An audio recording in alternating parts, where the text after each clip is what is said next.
আমাদের জীবনে এমন অনেক কিছু ঘটে যায় যেটার উপর আমাদের কোনো হাত থাকে না, তো যেটার উপর আমার নিয়ন্ত্রণ নাই সেটা নিয়ে আমি উদ্বিগ্ন হয়ে লাভ আছে?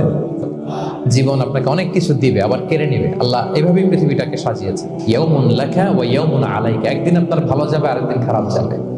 ওয়া তিলকাল আইয়ামু নুদাবিলুহা বাইনান নাস। আল্লাহ বলেন, যুগটাকে আমি ঘুরিয়ে ফিরিয়ে মানুষের সামনে এভাবেই আনি। This is the routine work of this দুনিয়া। দুনিয়ার রুটিন ওয়ার্ক এইটা। আজকে ভালো, কালকেও যে ভালো যাবে এমনটা নয়, কালকে খারাপ যাবে। আজকে তার খারাপ যাচ্ছে, পরশুদিন আবার তার ভালো দিন যাবে। ঠিক কিনা বলেন? অন্য এক সূরায় আল্লাহ তাআলা বলেছেন, ফাইন্না মাআল উসরি ইউসরা। নিশ্চয়ই কষ্টের সাথে আছে স্বস্তি। আজীবন মানুষ কষ্টে থাকে না, দুঃখের পরে থাকে সুখ। দুঃখের পরে কি থাকে? সুখ থাকে।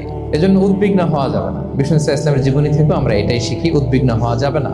তিনি বলতেন, ওয়ালাম আন্নামা আসাবাকা লাম ইয়াকুন লিয়ুখতিআক ওয়া মা আখতাআকা লাম ইয়াকুন লিয়ুসিবাক রুফিআতিল আকলাম ওয়া জাফফাতিস সুহুফ। ওনার কাজিন আব্দুল্লাহকে ডেকে বললেন, আব্দুল্লাহ, যেটা তুমি পাওয়ার সেটা তুমিই পাবা, কোনোদিন মিস হবে না। এটা তোমার, যেটা তোমার হওয়ার কথা ছিল এটা তুমি পাবাই, এটা মিস হবে না। আর যেটা তোমার নসিবে নাই, যেটা তুমি পাবা না, গোটা বিশ্বের সব ক্ষমতাকে হাতের মুঠোয় আনলেও সেটার দেখা তুমি পাবে না। তো এই জন্য উদ্বিগ্ন হয়ে লাভ আছে বলেন?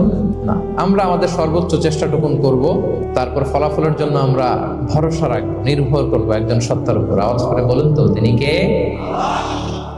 আপনি যদি কোরআনকে জিজ্ঞেস করেন যে what is the Quranic formula of happy life, সুখে শান্তিতে থাকার জন্য কোরআনিক ফর্মুলাটা কি, কিভাবে আমরা সুখী সমৃদ্ধ জীবন পেতে পারি, কোরআন আপনাকে দুইটা জিনিসের কথা বলে। নাম্বার ওয়ান, ফেইথ, বিশ্বাস, আল্লাহর উপর অগাধ বিশ্বাস এবং আস্থা। দুই নম্বর হচ্ছে গুড ডিড, মানে সৎকর্ম, নেক আমল। যার মধ্যে এই দুইটা থাকবে তাকে সুখী সমৃদ্ধ জীবন দান করবে কে? Faith and good deed will be happy in your life, for the sure I'm telling you. এই দুইটা যদি এনশিওর করতে পারেন, আপনাকে সুখী সমৃদ্ধ জীবন দিবে কে? এবং এই আয়াতটি দিয়েই, হ্যাপি হওয়ার কোরআনিক ফর্মুলা দিয়ে আমি আজকের আলোচনা শুরু করেছি। আল্লাহ তাআলা সূরা নাহলের 97 নম্বর আয়াতে বলছেন, মান আমিলা সলিহাম মিন যাকারিন আও উনসা ওয়া হুয়া মুমিন ফালানুহইয়ান্নাহু হায়াতান তাইয়্যিবা ওয়া লানাজজিয়ান্নাহুম আজরাহুম বিআহসানি মা কানু ইয়ামালুন। বিশ্বাসী নারী কিংবা পুরুষ, তারা যদি সৎকর্ম করে তাদেরকে আমি সুখী সমৃদ্ধ জীবন দান করব।